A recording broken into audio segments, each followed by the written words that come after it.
Hello, I'm Tom Moore from the Bartitsu Lab, and in this particular session we're going to talk about framing up your game.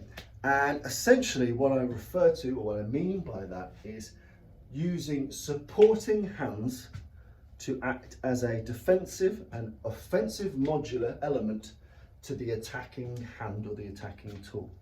So we find in martial arts of all types of martial arts, self-defense, yada yada yada, everybody's got pretty similar attacks: palm, heel, punch, chop, elbow, whatever. Often these are one-handed and they take turns. 1, 2, 3, 1, 2, 3, 1, 2, 3. We tend to get very used to alternating hands, or at the very least, if we're a little bit trained, 1, 1, 2, 1, 1, 2. We get used to those kind of patterned levels of thinking. But whilst that is perfect for boxing and sparring and sportive environments where you're both cognizant of not just the rule set but the rhythm, we all find natural rhythms. I box a lot, I box competitively, I fall into a boxing rhythm sometimes when I shouldn't fall into a boxing rhythm. If you're a judoka, you have a judo rhythm, and sometimes if you take that to no-gi, BJJ or catch wrestling, sometimes that rhythm, that cadence just doesn't match your needs for that time.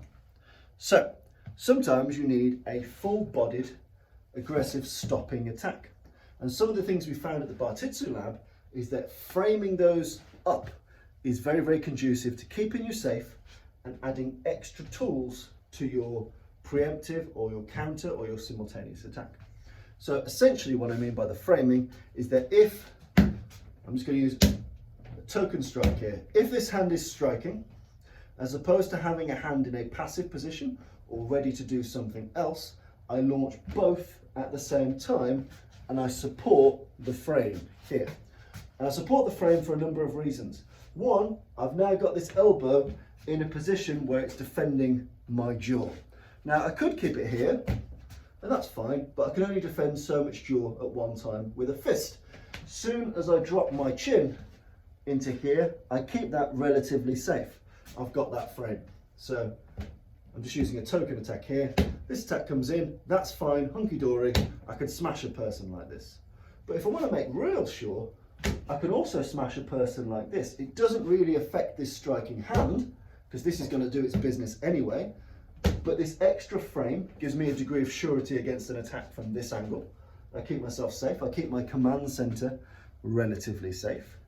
And it opens up other opportunities to strike where my striking weapons are closer to the opponent than they would be if I was at here. Now I can use this as a post to smash in, so there is use for stretching people out and attacking in a one-handed style. And I like this, I do this quite effectively. I'm a long-range boxer, so I really like the post and shot. Post and shot, it works for me.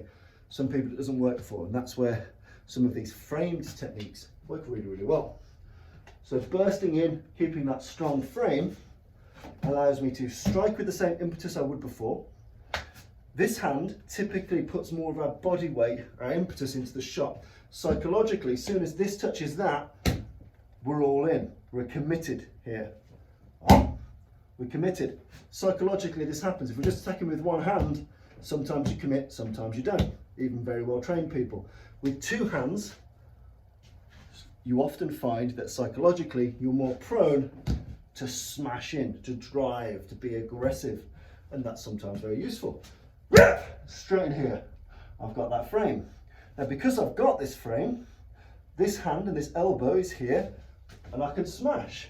So I can smash with this elbow, I can grab with the back of this hand, and I can angle now and smash. So as before, I'm attacking from the front, I'm also in his kill box. He can hit me with both hands if he wants to, and that's dangerous.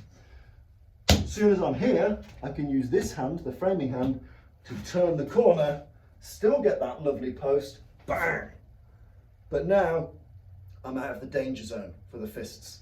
So it's a good methodology to get this kind of backhanded bit of clinch, grab a bit of shoulder, grab a bit of hair, grab a bit of face, turn the corner, and then smash. So we frame up, we grab, we step off, and we hit. So you're still getting all the benefits of the original post, but with a bit more of the safety and surety. Especially for smaller, weaker people, these framed up techniques I find are very useful for making them a bit more aggressive, putting their intentions a little bit more bodily forward, keeping their command center a little bit safer. Straight from here, dropping the nut down. I've got both hands here. It's a relatively solid unit for you to try and attack. If I do this, there's a gap. If I do this, there is none. So I really like those framing style strikes. And you can do them with anything. This is essentially the drill bit. So I can do that with a punch. I can do that with a goshiken or a tiger claw. I can do that with a chop if I want to. You see? So whatever manifests outside of this kind of framing device is really conducive to following up with an elbow. Bang. It's really conducive to getting a cross grip on someone, to turn them, to do something else. So there are inherent strengths and weaknesses to the technique. You can pull off long range artillery much better if you have the freedom of two fists. So don't forget that. But for some people, these frame techniques keep them safe. If you're a bit chinny, if you're a bit small, if you don't have the mass to slug out here and you don't have the speed to slip and move and turn the corner, those framed up attacks are really useful for keeping you safe and making you a bit more venomous, a bit more aggressive. Straight up there, straight up the middle. So with a claw, with a fist, with a chop. Following that, also the striking hand. So we've talked about turning the corner with the supporting hand, the framing hand. The striking hand can also be used now to turn. So as you can see, I've turned around the opponent and I can still get that shot in. Whatever I want to do, whatever I want to do. So this striking hand here can also grab a bit of face, turn, hit. You can do whatever you want with both the striking hand or the framing hand. But the most important features, it puts my impetus, my body weight into the shot. Okay? I keep my command center relatively safe because I've got two limbs running along my jawline, and my jaw is the thing that connects me to my consciousness.